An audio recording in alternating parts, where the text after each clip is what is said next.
Hola, buenas, gracias por volver a estar aquí.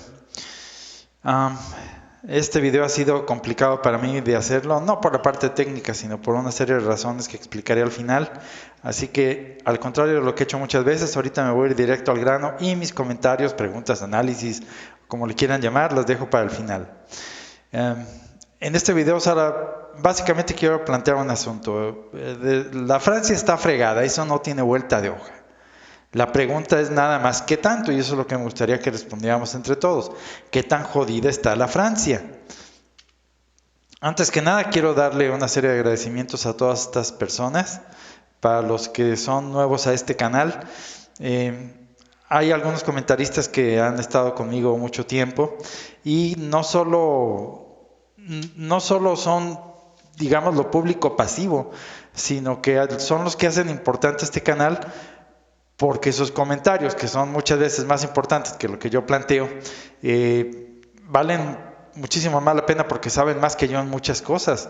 Entonces quiero darles gracias a fulanito de tal, Interregnum, Choquita, Yohue, Armando, Letanías, Verdad, Católicos, Terry, Picoay, Veritas y una bola de gentes más. Ahora bien, ninguno de nosotros, o sea, de los que mencioné o de cualquier sacerdote sedevacas o de cualquier obispo sedevacas, nadie es infalible hoy en día.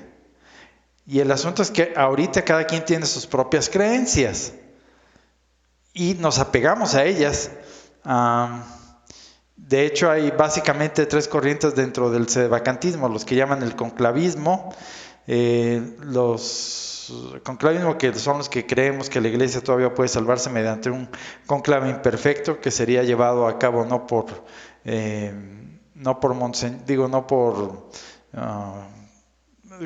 que tendría que ser llevado a cabo por obispos, porque ahorita no hay, ¿cómo se llaman? Estos que visten de rojo, no hay cardenales. Bueno, el asunto es que las creencias que tengamos cada uno de nosotros a veces no son que estén apoyadas en verdades, sino que pues, es lo que queremos creer por las razones que ustedes quieran. Nos apegamos a una idea que a veces es falsa y caemos un poquito en lo que decían aquellos conciliares que decían, prefiero equivocarme con Montini que tener razón con Lefebvre. Entonces estamos en ese punto aún entre nosotros, los malditos sedes. Y sí es cierto, estamos divididos. Okay. Todo gira alrededor de esto. ¿Qué significan estas frases de heriré al pastor y se dispersarán las ovejas? Para el video de hoy me voy a ayudar de otra aplicación. Esta vez no va a ser PowerPoint, es un mapa de ideas. Y vamos a empezar por repasar algunos de los atributos de la iglesia. Y el asunto es que dependiendo cómo interpretemos estos atributos, será la posición en la que estemos. Básicamente la posición contraria a la de muchos de los que estamos en este canal, como Yahweh o el señor Armando, es la posición que sostiene Interregnum. Ahora bien, debo declarar, la posición de Interregnum no es de Interregnum. Es decir, Interregnum dice, oigan, existen tal y tal encíclica donde el Papa, el último Papa reinante, dispone esta serie de cosas sobre los cónclaves y sobre la transmisión de la jurisdicción. Sí es cierto. Esos documentos que Interregnum cita están ahí, es decir, son auténticos, aunque yo no he verificado todas las citas, solo he verificado algunas de las que él ha dado. Pero bueno, suponiendo sin conceder que esas citas que da Interregnum son verídicas, eso no quiere decir que el asunto sea de Interregnum, sino que realmente esos puntos que muchas veces a nosotros los sedes no nos gustan, están ahí. El asunto es qué hacemos con ellos. Muchos de esos asuntos nosotros básicamente los ignoramos, preferimos ignorarlos porque nos meten en problemas con nuestras creencias sedevacantistas.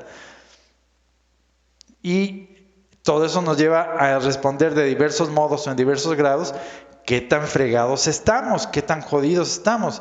Al decir qué tan jodidos estamos es qué tanto queda de la iglesia en el mundo, o lo que es lo mismo de qué tamaño es la iglesia hoy en día. Los conciliares dicen que su iglesia es un desmadre, pero ¿qué es su iglesia? Es decir, que es la iglesia verdadera, aunque esté hecha un desmadre y que tiene como, no sé, 100 millones de gentes. nosotros decimos que todos ellos, por lo menos materialmente, son herejes. Entonces nosotros decimos que la iglesia no son ni los 100 millones, ni los 10 millones, ni el 1 millón que dicen los conciliares. Nosotros decimos que es un número mucho más pequeño. ¿Cuánto? No lo sé. Creo que nadie tendría una estadística, pero el asunto es que dependiendo de cómo respondamos cada uno de estos asuntos de infalibilidad, inmutabilidad, indefectibilidad, visibilidad, el número se va a hacer cada vez más pequeño. Y según Interregnum, el número es prácticamente cero. Ok, empecemos.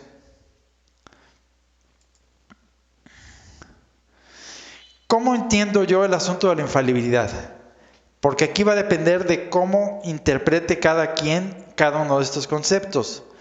Yo digo que la infalibilidad es que la iglesia no puede enseñar jamás un falso camino de salvación. Y por enseñar me refiero a algo que sea una enseñanza oficial, no un decir de un obispo o el que termina siendo hereje, no el decir de un curita en una homilía, sino algo que sea enseñanza oficial. Entonces yo digo que la iglesia jamás ha enseñado algo falso, porque los que enseñan algo falso no son de la iglesia. Y San Pablo nos dice que no puede jamás predicar un evangelio falso. Entonces yo así interpreto la infalibilidad. ¿Cómo interpreto yo el asunto de la inmutabilidad? Que si la iglesia cambia en algo esencial, deja de ser iglesia. Y por lo tanto, sabemos que eso, que alguien decía que es iglesia, pero que nosotros decimos que cambió algo en lo esencial, sabemos con absoluta certeza, pese a lo que digan nuestros queridísimos amigos conciliares, no es su iglesia. ¿Por qué? Porque ha enseñado oficialmente falsos caminos de salvación. Sí, ya sé, algunos van a decir que los enseñan a título personal, no a título de la iglesia. Señores, los enseñan a título de la iglesia, por el amor de Dios. O sea, Francisco lo que ha enseñado falso lo hace en su calidad de papa, no como persona privada. Él lo dijo en muchas cosas, que lo que él dice es catequesis, aunque esté en un avión. Entonces, la iglesia enseña caminos falsos. Indefectibilidad.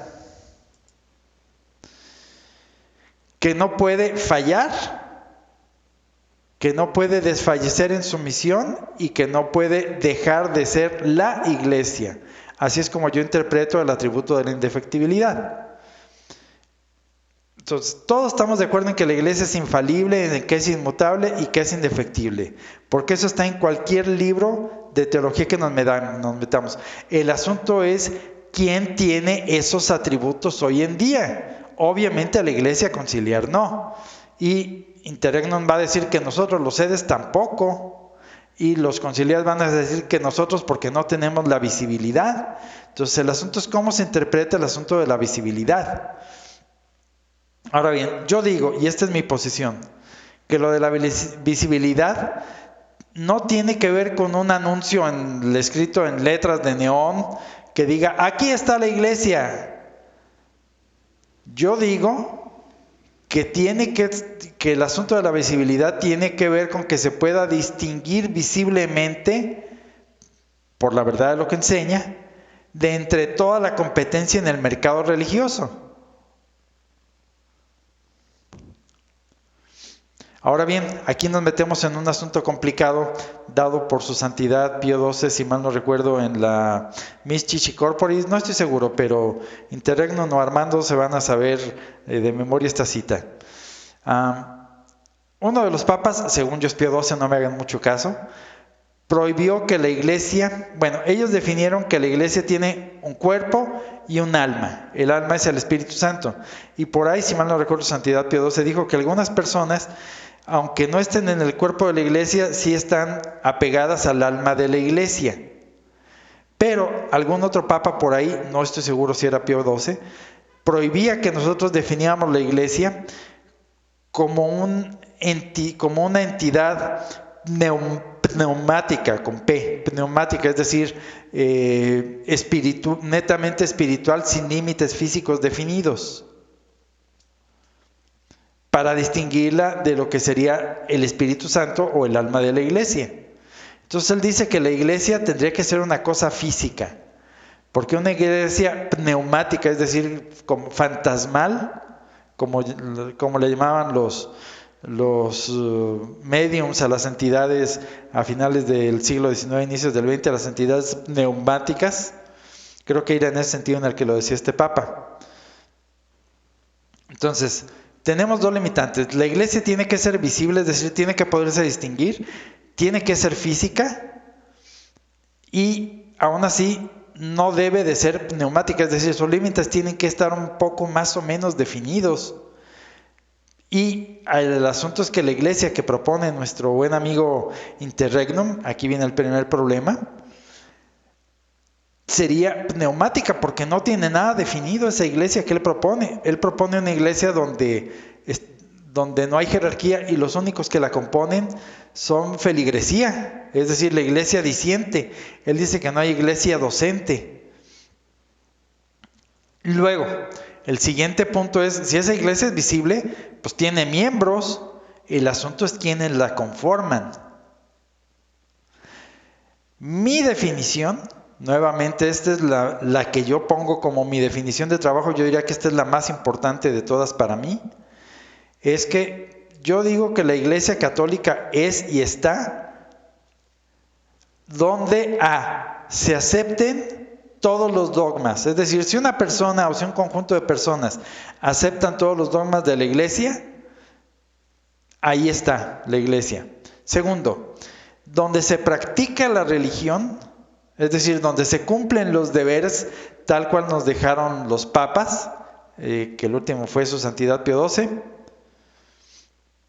y que entonces esa práctica religiosa esté conforme a lo que marcó el último papa, incluido el derecho canónico. El asunto es que puede ser que las hagamos esas prácticas, digamos, en lo externo, porque ciertamente nosotros nos apegamos a la misa de 1950 y algo, no a la del 60 y algo. Y los sacerdotes que nosotros preferimos son non unacum, no tienen nada que ver con Roma. No se menciona Bergoglio en nuestras celebraciones litúrgicas, en nuestras misas. Pero el problema es que nosotros dejaríamos de practicar la religión. ¿En qué sentido? En que nosotros decimos que sí tenemos una iglesia docente, pero que según Interregnum, obviamente no es Interregnum, él lo dice apoyado en una serie de escritos y demás cosas, esa iglesia docente puede ser que sea válida, pero es ilícita. Ese es el punto. Él dice, ok, existe una jerarquía válida, sí, pero es ilícita, junto con los sacramentos que ellos confeccionan. Ahora bien, entonces mi definición de trabajo fue que se acepten todos los dogmas y que se practique la religión católica. Ese se practica hasta dónde, porque también implica la iglesia docente que nosotros decimos que existe. Y recordemos que pasaron ya en la historia de la iglesia, yo digo que eran como anticipos de lo que vendría hoy en día, que recordemos lo que pasó con la iglesia en Japón por ejemplo, cuando murió San Felipe Neri. Los emperadores del Japón decidieron despachar a todos expulsaron a toda la jerarquía, pues expulsaron a todos los sacerdotes, obispos, misioneros, etcétera. Solo quedó la feligresía y solo quedaron con básicamente 2 sacramentos. Y este caso de Japón se repitió en la Inglaterra de Enrique VIII, ¿quién fue lo que siguió después? Bueno, quien haya sido después de Enrique VIII, no había jerarquía establecida en Inglaterra. Lo mismo en Alemania, después de Lutero no quedó una jerarquía. Lo mismo después de la cortina de hierro, no quedó una jerarquía detrás de la cortina de hierro. Es decir, sí quedó una, pero no tenía continuidad esa jerarquía. Es decir, quedaron cortados de lo que sería la iglesia visible, por llamarlo de algún modo, a la iglesia occidental. Entonces, hasta ahí pareciera ser que va ganando el asunto nuestro amigo Interregnum. Ahora bien, aquí es donde se empieza a complicar el asunto para nuestro amigo Interregnum. Uno de los atributos de la iglesia, y esto está definido por varios papas, es que la iglesia es la única institución perfecta que existe en este planeta. No hay más. Y dicen que es perfecta porque contiene todo lo necesario para poder cumplir con sus finalidades. Entonces, mi estimado Interregnum, el asunto es que si la iglesia no hubiera previsto jurídicamente qué pasa cuando no hay ya una jerarquía ordenada, digamos los cardenales, que es lo que pasa hoy en día, entonces esta iglesia estaría vencida de algún modo porque ya no tendría los medios para seguir viviendo con las finalidades que le fue impuesta por nuestro Señor Jesucristo. ¿Y cuál fue la finalidad que le impuso a nuestro Señor Jesucristo? Le impuso ir por todo el mundo y predicar el Evangelio. Es decir, llevar el anuncio y los medios de salvación a todas las almas. Esa es la finalidad de la iglesia. Si ella no tiene todos los medios para hacerlo, entonces no es la iglesia. Y hasta donde yo veo, la iglesia que propone nuestro amigo Interregnum no es una institución perfecta porque no previó. Y recordemos que aquí la sabiduría de la iglesia no es humana, es divina. No previó que vendría un tiempo de un interregnum enorme ocasionado por una usurpación del papado. Y el problema en el que estamos atorados es en el de la apostolicidad, es decir, el problema de la jurisdicción, que eso implica la sucesión apostólica. Ahora bien, nuestro amigo Interregnum dice que ahorita lo que tenemos son unos superobispos o semipapas. Sí, es cierto. Tenemos unos superobispos o semipapas. ¿Por qué? Porque en la Iglesia Católica la única fuente de jurisdicción durante prácticamente estos 2000 años fue el Papa. No había Papa, no había jurisdicción. Y el asunto o el problema es que ahorita no hay Papa y sí tenemos jurisdicciones. ¿En qué sentido las tenemos? En que transmiten la apostolicidad. Obviamente no pueden determinar una jurisdicción territorial, pero sí están actuando en el sentido de transmitir sin el requerimiento de un papa la apostolicidad. Entonces, he ahí el problema que nos plantea nuestro amigo Interregnum, y eso sigue llevando al asunto de qué tan jodidos estamos, porque sí es cierto, tenemos que admitirlo, ahorita tenemos superpapas, semipapas, los superobispos. Ahora bien, aquí empiezan los problemas. Recordemos que Jesucristo nuestro Señor, precisamente cuando les dio a los apóstoles el asunto de que ir por todo el mundo y predicar el Evangelio, les mandó un deber. El asunto es, ¿quién es el destinatario de esto? Les dijo, yo estaré con vosotros hasta el día del juicio. Ahora bien, esto lo dijo básicamente porque, yo sé que lo decía por todos, sí, pero también debemos de recordar que las interpretaciones en la Biblia siempre tienen un sentido mediato o inmediato y un sentido más amplio que se expande en otras esferas a través del tiempo y del espacio. Entonces, el destinatario de vosotros, ¿quién era? La cristiandad en su conjunto, es decir, el pueblo de Dios, es decir, los católicos, es decir, la iglesia que está batallando en el mundo, o en particular los obispos, porque si el destinatario son los obispos, es decir, recordemos, nuestro Señor se los dice a los apóstoles, pero creo que se los dice también, creo que en esa ocasión estaban reunidos los otros, ¿cómo les llamaban? No eran los apóstoles, eran los que ayudaban a los apóstoles, los que envió a los 72, ¿cómo se llamaban? Discípulos. Si lo dijo a los discípulos, estamos fregados y el asunto está como lo dice Interregnum. Ahora bien, si el destinatario es los obispos principalmente, es decir, los apóstoles, ese vosotros implica que hoy tiene que haber una jerarquía a fuerzas. Si yo estaré con vosotros hasta el día del juicio, yo estaré con los apóstoles y sus sucesores, los obispos, hasta el día del juicio. Entonces, a fuerzas tiene que haber una jerarquía. ¿Cómo? No sé. El asunto es que discutamos ese cómo es que existe esa jerarquía, porque según Interregnum no hay esa jerarquía. Ahora bien, esto lleva al asunto de la licitud, donde están todos los asuntos que nos lleva nuestro amigo Interregnum. Provisiones en sede vacante, que nosotros decimos que ahí aplican una serie de piqueillas. ¿Por qué? Porque si hubiera un papa reinante querría que se continuara la fe, bla, bla, bla, bla, bla, bla. Luego viene el famoso estado de necesidad que meten los lefebrianos, que nosotros como tal lo negamos. Luego algunos de nosotros decimos, es que existen una serie de obispos que tenían permisos especiales para transmitir el obispado sin necesidad de consulta con la sede, porque el Papa le dio poderes viendo cómo estaban las cosas en ciertas diócesis. Yo digo que detrás de la cortina de hierro, alguien dice que la de Tuc, que él tenía un permiso del Papa para transmitir el sacramento de la transmisión del obispado. Y yo digo además aquí que hay una serie de soluciones no lineales. Y voy para allá. ¿Qué quiero decir con soluciones no lineales? ¿A qué? ¿Soluciones a qué? Al problema de la validez. Ok. ¿A qué voy con esto?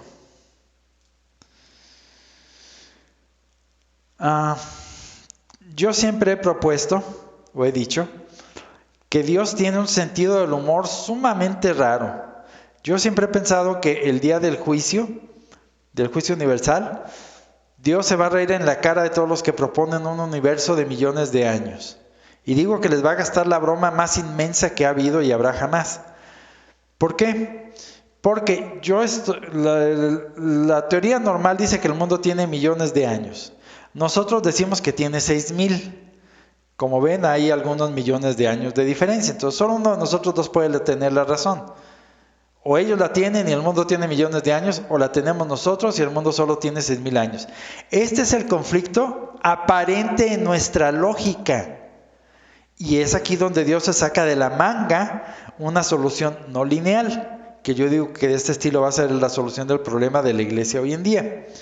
¿Cuál es la solución que según yo se dio en el asunto de la antigüedad del mundo? Bueno, yo leí en algún lado, y fue alguno de los padres de la iglesia, no me acuerdo quién, mi memoria no sirve para eso.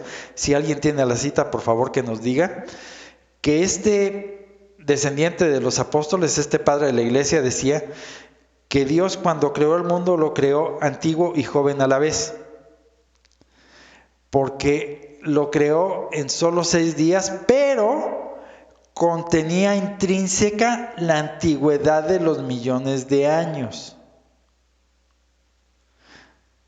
¿Se fijan el asunto? Nuestra lógica normal, nuestra dicotomía nos dice que una de dos, o tiene millones de años o tiene 6 días. Este santo varón, que yo estoy seguro que lo leí en algún lado, dice que la solución es una cosa sacada de la manga, que es una combinación de ambas, que sí tiene 6 días, pero que creó las cosas con millones de años de antigüedad implícitas. Entonces que por lo tanto el mundo era nuevo y viejo a la vez. Ahora bien, otro asunto de la solución no lineal es el famoso Mysterium Fidei. ¿Por qué? Porque yo digo que ese solo asunto del Mysterium Fidei es lo que ha servido en todos los tiempos para separar el verdadero y único canon de todos los cánones falsos, incluido el del Novus Ordo. ¿Por qué? Porque en cuanto se aparece un hereje dicen, no, paren las máquinas, vamos nosotros a desechar lo que dice Roma y vamos a buscar nuestras soluciones evangélicas. Entonces, ¿qué agarran ellos para el canon? Agarran las palabras del Evangelio, sí es cierto. Agarran las palabras del Evangelio o de San Pablo, lo que ustedes quieran. Agarran las palabras literales que están plasmadas en la Biblia. Sí es cierto. Y sin embargo es falso. ¿Por qué? Aquí es donde viene el asunto. Porque el famoso Mysterium Fidei nos dijo un papa en el medioevo, no me acuerdo quién, Pascual creo, no sé qué, que esas palabras a él le consta o él decretó infaliblemente, es decir, ex cátedra, que esas palabras venían desde tiempos apostólicos y por lo tanto las tuvo que haber pronunciado Cristo mismo, aunque no estén en los evangelios. Entonces aquí la iglesia es la que nos asegura que Cristo pronunció, aunque no estén en los evangelios, las palabras Mysterium Fidei en la primer misa. ¿No están en los evangelios? No. ¿Los herejes agarran solo los evangelios? Sí. Se quedan entonces en la herejía porque no tienen lo que la iglesia manda como complemento que da la iglesia.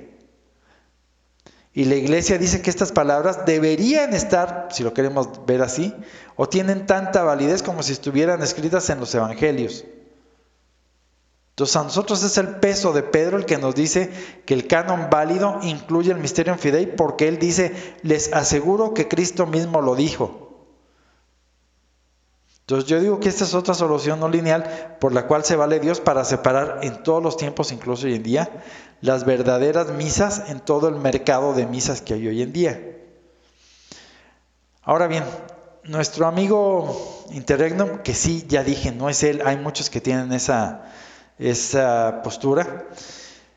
Él ahí en algún blog de los de este tipo, de los que siguen esta línea, se mencionan en el Antiguo Testamento el caso de que llegaron los no sé qué e invadieron a los judíos, y que un sacerdote, no me acuerdo quién, quiso agarrar el arca para poner a salvo al arca de los enemigos y que no la profanaran.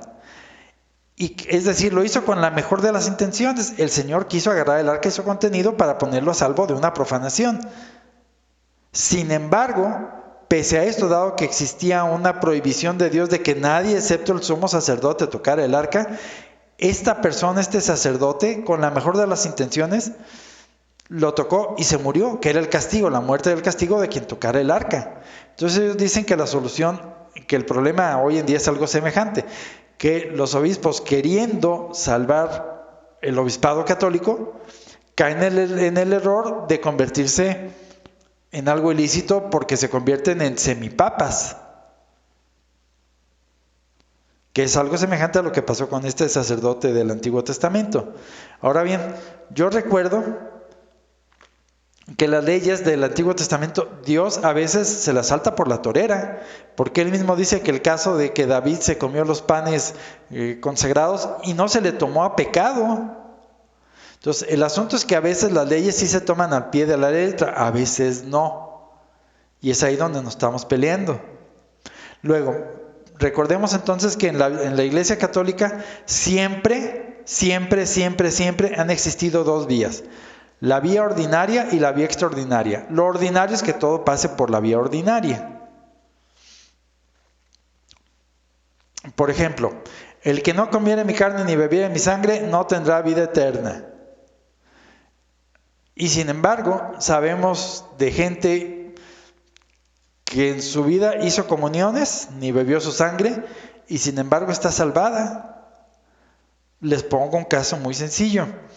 Un recién nacido, lo acaban de bautizar, por lo que ustedes quieran, pasa un accidente y esa criatura se muere dentro de 10 minutos. La fe nos dice que él está salvado. Y sin embargo, nuestro Señor dijo muy claro, el que no comiera mi carne ni bebiera mi sangre no tendrá vida eterna. Y este niño que no lo hizo, la tiene.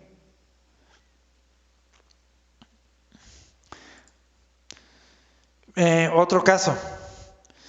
En verdad, yo te digo que hoy estarás conmigo en el paraíso, le dijo nuestro Señor al buen ladrón. Sin embargo, sabemos que Cristo, eso fue un viernes, que Cristo no subió el viernes que Él murió al cielo. Y Él le dijo, hoy estarás en el paraíso, pero Él no subió hasta el domingo al cielo. ¿Cuál es la solución aquí? Bueno, nos dice Santa Brígida que el asunto aquí, la solución es que cuando Cristo le dijo eso al buen ladrón, le dice, mira, si tú estás conmigo, ya estás en el paraíso, porque yo mismo soy el paraíso, lo cual es cierto. Entonces, nosotros estamos en el punto de heriré al pastor y se dispersarán las ovejas. Y sí, nosotros los sedes estamos dispersos en N grupúsculos donde muchas veces hay obispos que no se tragan entre sí. Es decir, no hay una unidad real entre todos los que somos sedes vacantes. ¿Estamos dispersos? Sí. Pero, precisamente, yo digo que eso es exactamente lo que nos da la razón a nosotros los sedes. ¿Por qué? Porque nosotros somos los únicos que estamos dispersos, mientras que todos los conciliares están, les guste o no, porque lo reconocen, aunque sea legal o materialmente, a Bergoglio como papa. Ellos están una cum con él. Nosotros estamos dispersos. Entonces, esto nos da la razón. El asunto es herir al pastor. ¿Qué significa herir en bíblico? Herir es matar, es decir, el papado está muerto. O herir es, ok, lo hirieron, pero ya se recuperó y mañana la iglesia elige un papa verdadero. Entonces, creo que aquí está el asunto. Ahora bien, quedé que iba a hacer los comentarios al final. Primero, creo yo que este es el primer video que hago, que me cuesta tanto hacerlo. ¿Por qué? Porque normalmente cuando yo hago un video me dedico a exponer verdades que son transmisibles por la fe, es decir, que no tienen vuelta de hoja. Este video no, este no es para transmitir una verdad. Aquí estoy planteando yo el asunto hasta donde yo lo veo con una solución sumamente complicada y que yo sepa, ninguno de nosotros ha resuelto satisfactoriamente. Porque lo que unos ven, otros ignoran. Es decir, por ejemplo, nuestro amigo Interregnum, él cita que él dice el Papa que y la ley del concilio de 1900, la ley canónica de 1917, que no se deben nombrar obispos por esto y esto. Sí, pero entonces el asunto es que si fuera como tú dices, mi estimado Interregnum, ¿dónde queda entonces el asunto de que la iglesia es la institución perfecta? Porque en esa institución que tú planteas no contiene todo lo necesario para llevar a cabo sus fines. Y el segundo asunto es, ¿quién fue el destinatario de yo estaré con vosotros? Si fueron los obispos, tiene que haber una jerarquía, a fuerzas.